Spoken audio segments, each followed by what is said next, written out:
Bon, dans cette vidéo, nous allons voir comment créer un compte dans Learning Apps. Nous allons voir aussi comment créer une activité numérique interactive et puis nous allons voir comment créer de jolis codes barres. Premièrement, vous allez dans votre moteur de recherche Google et puis vous écrivez le lien du site learningapps.org, learningapps.org et vous avez cette interface. Vous allez à se connecter, voilà. Vous cliquez, vous cliquez sur se connecter et puis vous descendez et vous cliquez sur créer un compte. Une fois vous créez un compte, vous entrez votre adresse mail, entrez une adresse mail correcte. Puis créez un mot de passe. N'utilisez pas le mot de passe de votre email, utilisez un autre mot de passe fort et valide. Puis cliquez sur j'accepte les conditions et puis entrez ce code ici en utilisant les lettres minuscules et les lettres majuscules. C'est-à-dire vous allez faire le même code ici avec les lettres minuscules et les lettres majuscules. Et puis vous cliquez sur créer un compte et vous obtenez un compte. Après avoir créé un compte, vous aurez cette interface-là, mes objets. Pourquoi? Parce que toutes les activités que vous allez créer vont s'enregistrer dans votre propre compte. D'accord? Maintenant, on va voir comment créer une application. Vous avez ici les applications créées par le site. Vous pouvez les utiliser dans toutes les matières, surtout vous, en tant qu'enseignant de FLE, vous allez cliquer sur Français langue étrangère pour voir les activités proposées par le site, c'est-à-dire les modèles d'activités numériques interactives proposés par le site. Vous pouvez utiliser ces activités en cliquant juste sur l'activité et puis vous cliquez sur créer une activité similaire et vous continuez votre création. Si vous voulez créer votre propre activité, vous allez à créer une application. Vous cliquez sur créer une application. Le site vous propose vous descendez, le site vous propose plusieurs modèles d'activités. Vous pouvez transformer vos activités dans les fiches en version Word en activité numérique interactive. Nous allons voir comment, par exemple, vous avez le classement par paire, par exemple, l'association image et phrase, ou bien phrase et phrase, ou bien image. Vous cliquez sur classer par paire et puis vous cliquez sur créer une nouvelle application. Et puis vous donnez un titre à votre application. Par exemple, les personnages d'un compte, tout simplement. Et puis, il faut toujours commencer par la consigne. Il faut saisir toujours la consigne car elle va s'afficher la première. Par exemple, associer l'image avec le nom du personnage.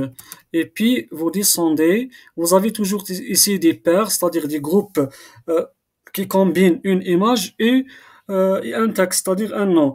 On va donner par exemple le mot prince, on clique sur texte et puis on écrit par exemple prince,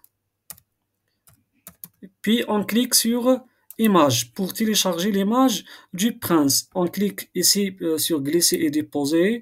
On va dans le bureau de ou bien on va dans le bureau de notre ordinateur. On va chercher l'image d'un prince. On va chercher l'image d'un prince. Il est où le prince? Il est où le prince? Bon, il est là, voilà. Je clique sur l'image, puis je clique sur ouvrir. Et l'image va se télécharger automatiquement, comme vous voyez ici. Je vais ajouter un autre élément. Je clique sur texte. J'ajoute par exemple reine. Et puis, j'ajoute l'image de la reine. Je clique sur glisser et déposer. Je vais dans le bureau de mon ordinateur. Je vais chercher la reine. Elle est où? Voilà, elle est là. Je clique sur l'image, puis je clique sur ouvrir. Elle va se télécharger. Voilà, elle est là. Et puis, j'ajoute un troisième élément. Et c'est à vous d'ajouter ou bien de déterminer le nombre d'images ou bien des personnages que vous voulez, ou bien de cartes que vous voulez ajouter à votre activité numérique interactive et ludique. Je vais ajouter un autre personnage, par exemple, bon, par exemple, magicien, voilà, magicien, et je vais cliquer sur image. Je clique sur glisser et déposer, je cherche l'image du magicien, il est là le magicien, ouvrir, voilà, voilà, elle est téléchargée. J'ajoute un autre personnage, je peux ajouter par exemple les cornes, voilà, j'ajoute les cornes et puis je clique sur glisser et déposer. Je vais chercher l'image dans le bureau de mon ordinateur. Elle est à la licorne. Je clique sur l'image et puis je clique sur ouvrir. Et puis une fois j'ai fait, ou bien j'ai terminé le nombre que je voulais faire, je vais descendre, voilà. Et puis, je peux cliquer ici pour que, une fois l'élève répond correctement l'image, là, ou bien les groupes disparaissent. Je vais laisser comme ça, je vais pas cocher.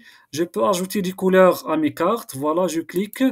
Et puis, je descends. Je peux transformer cette remarque. Par exemple, j'écris bravo. Ça, c'est à la fin de l'activité. Tu es, par exemple, excellent. Voilà. C'est juste pour encourager et motiver les apprenants. Tu es excellent. Si vous voulez ajouter des indices, vous pouvez les ajouter ici. Et puis vous cliquez sur, vous descendez en bas de page et vous cliquez sur afficher un aperçu. Et votre activité va s'afficher comme vous voyez ici la consigne, associer l'image avec le nom du personnage. Voilà. Et puis l'élève ici va apprendre en s'amusant. Voilà. Prince, reine, magicien, et puis vous avez les cornes. Si je clique, les images qui sont en vert sont correctes, celles qui sont en rouge sont incorrectes. Voilà, tout est correct. Bravo, tu es excellent. Une fois en rouge, elles sont incorrectes. Si je prends par exemple des cornes, comme ça, l'image devient incorrecte. Du coup, l'élève va se rendre compte qu'il s'est trompé, il va s'auto-évaluer et il va s'auto corriger.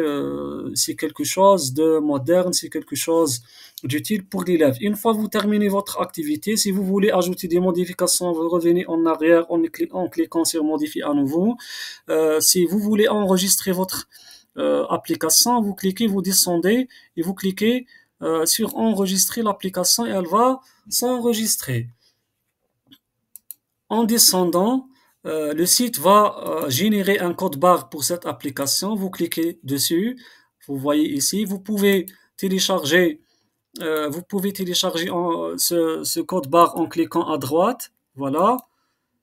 Il va se télécharger, vous le gardez sur le bureau de votre ordinateur et puis vous le collez dans la fiche pédagogique ou bien dans le cahier journal ou bien dans les cahiers de vos élèves ou bien dans les cahiers TD de vos élèves. Vous pouvez même utiliser cette application à travers un data show ou bien à travers un tableau interactif ou bien partager ce lien dans des espaces numériques avec vos apprenants. Maintenant, on va voir comment créer un autre type d'application. Voilà, je vais créer une autre application. On va au regroupement. Je clique sur regroupement. Ça remplace le tableau que vous faites généralement lorsqu'on vous demande de classer des mots dans un tableau de 2 colonnes, 3 colonnes, 4 colonnes, etc. Vous cliquez sur regroupement et puis vous cliquez sur regroupement, puis vous cliquez sur créer une nouvelle application. Vous donnez un titre, par exemple les lieux, les personnages, et les lieux d'un conte. Et puis vous donnez une consigne. Classe, les mots selon ce qu'ils désignent. Et puis vous descendez. Vous avez ici l'arrière-plan, c'est-à-dire la première colonne. Par exemple, les personnages. Et puis vous ajoutez tous les mots qui renvoient au personnage. Vous ajoutez un élément, 2 éléments, 3 éléments, etc. Par exemple, ici, prince, reine, roi. Maintenant, deuxième arrière-plan, c'est-à-dire deuxième colonne. Vous écrivez par exemple lieux, les lieux. On a écrit ici les personnages. Maintenant, on va écrire les lieux. Et puis, on ajoute tous les éléments qui renvoient au lieu. Par exemple, cabane. Par exemple, citadelle. Citadelle. Et troisième exemple, forêt. Voilà. Et puis, vous descendez. Vous lissez les images qui s'affichent l'une après l'autre, l'utilisation d'un ordre aléatoire, use group colors, c'est-à-dire l'usage des couleurs, vous lissez les couleurs. Si vous voulez changer la remarque de motivation, vous pouvez la changer à votre guise. Vous pouvez ajouter des emojis souriants ici ou bien pleurants pour dire à l'élève qu'il a répondu correctement, bien qu'il a mal répondu. Et puis vous affichez euh, l'aperçu de votre activité, comme vous voyez ici. Classe les mots selon ce qu'ils désignent. Avant d'enregistrer, il faut toujours afficher un aperçu pour voir s'il y a des anomalies, s'il y a des erreurs à corriger. Forêt, prince, reine, roi. Et puis vous faites cabane, citadelle. Maintenant, les réponses correctes en vert, les réponses incorrectes en rouge. Et l'élève va se rendre compte qu'il s'est trompé, il va s'auto-évaluer et s'auto-corriger. Bravo, super, tu as trouvé la bonne solution. Vous descendez, si vous voulez ajouter des modifications, vous revenez en arrière en cliquant sur modifier à nouveau. Si vous voulez enregistrer votre application, bien votre activité numérique interactive, vous cliquez sur enregistrer l'application. Vous descendez. Le site va générer un code barre, vous enregistrez ce code barre et vous collez le code dans les cahiers de vos élèves, dans votre cahier texte, dans votre cahier journal, ou bien tout simplement partager l'application dans un espace numérique, dans un groupe Facebook, dans un groupe Telegram, WhatsApp, etc. avec vos apprenants si vous créez des groupes participatifs en ligne avec vos apprenants. On va créer un troisième type, on va voir un troisième type d'application ou bien d'activité numérique, c'est le classement sur un axe. Cette activité est faite généralement dans les textes narratifs ou bien dans les textes narratifs historiques pour remettre en ordre les événements, bien les phrases. On donne par exemple ici un titre, un bûcheron honnête. Et puis, je donne la consigne suivante. Il faut toujours donner une consigne. Remets dans l'ordre les événements suivants. Les événements suivants. Et puis, vous avez ici deux valeurs. Une valeur minimale et une valeur maximale. C'est-à-dire le nombre de phrases que vous demandez aux élèves de remettre en ordre. Si vous avez par exemple 5 phrases, vous cliquez ici le premier numéro et ici la cinquième phrase. C'est-à-dire vous avez 5 phrases à apparaître dans l'ordre. Vous commencez toujours par la valeur et attention de mélanger les choses. Sinon, les phrases ne vont pas s'afficher. Il faut toujours commencer par la valeur. Par exemple, ici, la première phrase. Valeur, c'est-à-dire la première phrase. Et puis, vous écrivez la formule d'ouverture. Il était, voilà, il était une fois. Il était une fois. Puis, vous ajoutez une deuxième phrase. Vous commencez toujours par la valeur. De, c'est-à-dire la deuxième phrase. Dans une forêt et puis vous cliquez vous ajoutez un élément, vous allez à valeur, vous écrivez numéro 3, c'est-à-dire la phrase numéro 3. Je vous rappelle de commencer toujours par la valeur, c'est-à-dire le numéro d'ordre de votre phrase. Dans une forêt, un bûcheron, un bûcheron, un bûcheron honnête, un bûcheron honnête. Et puis, vous ajoutez une quatrième phrase, cliquez sur texte, il coupait, il coupait du bois un bûcheron honnête qui coupe du bois, et puis, ou bien qui coupait du bois, qui coupait du bois, et puis vous ajoutez, vous commencez toujours par la valeur, et vous ajoutez le texte qui copie du bois qu'il vendait au marché, qu'il vendait au marché, et puis vous descendez, vous laissez cocher montrer les solutions, vous pouvez changer la remarque de motivation, et puis vous cliquez sur afficher un aperçu avant d'enregistrer l'application. Comme vous voyez ici, l'image apparaisse. L'élève va remettre en ordre ici, il va apprendre en s'amusant. Il était une fois dans une forêt. Il va mettre les phrases dans le chiffre correct. Euh, il était une fois dans une forêt, un bûcheron honnête qui coupait du bois qu'il vendait au marché.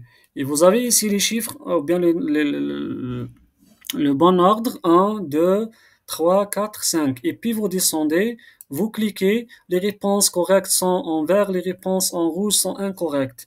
Super, tu as trouvé la bonne solution. Si l'élève se trompe, la réponse va apparaître en rouge, il va se rendre compte qu'il s'est trompé, il va s'auto-évaluer et s'auto-corriger, soit en classe, soit à la maison. Ces applications permettent à l'élève de revoir ses leçons, surtout à la maison, et surtout en classe à travers des data shows pour rénover vos pratiques enseignantes. Vous descendez et vous cliquez sur enregistrer l'application.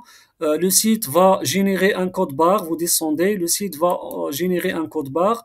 Vous enregistrez ce code, vous le collez dans le cahier de l'apprenant, dans votre cahier journal, dans le cahier d'activité ou bien le cahier de travaux dirigés, etc. Maintenant, comment créer un joli code barre? Ici, le code barre généré par le site, il est en noir et blanc. Pour avoir de jolis codes barres colorés, vous allez copier ce lien, le premier lien, vous faites copier, et puis vous allez dans votre moteur de recherche, vous écrivez DGCode, DGCode by la digitale, et vous cliquez sur le premier lien, voilà, et vous collez ici dans cet espace le lien que vous avez copié dans le site Learning Apps, et puis vous cliquez sur générer le code QR. Vous avez ici le site va générer un code barre en noir et blanc. C'est à vous de colorer ce code barre. Vous pouvez choisir la couleur qui vous plaît, bien qui plaît à vos élèves.